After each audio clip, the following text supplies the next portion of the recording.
Assalamualaikum warahmatullahi wabarakatuh. Selamat siang, nama saya Anita Rahmatina.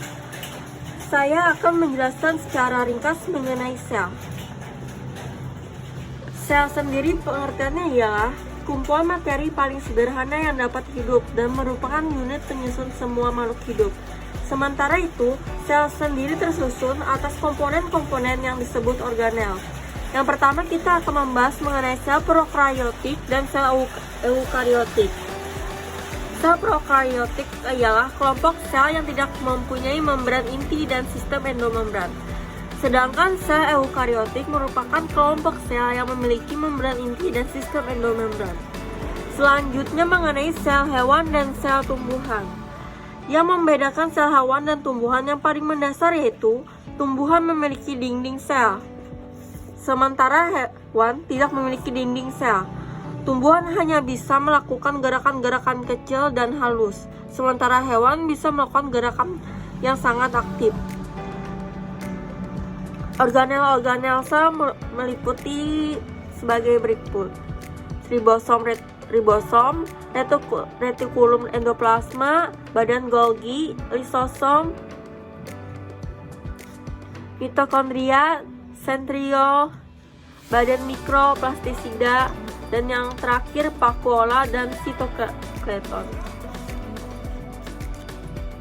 Kemudian kita akan membahas mengenai endositosis dan eksositosis. Endositosis dan eksositosis adalah mekanisme transportasi massal yang mengangkut partikel melalui membran plasma, baik dari lingkungan eksternal sel atau dari lingkungan internal sel.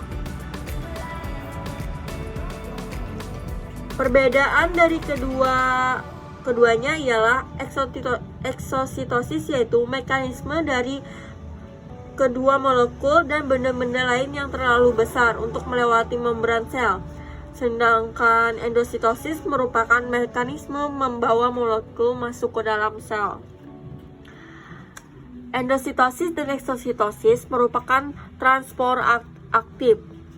Dan kemudian kita akan membahas mengenai difusi dan osmosi. Difusi dan osmosi adalah proses transport asif yang tidak memerlukan masukan energi ekstra untuk terjadi baik dalam difusi maupun osmosi. Partikel berpindah dari area dengan konsentrasi lebih tinggi ke area dengan konsentrasi lebih rendah. Difusi dan osmosi termasuk transport pasif. Sekian pembahasan dari saya. Mohon maaf jika ada kekurangan maupun kesalahan kata. Wassalamualaikum warahmatullahi wabarakatuh.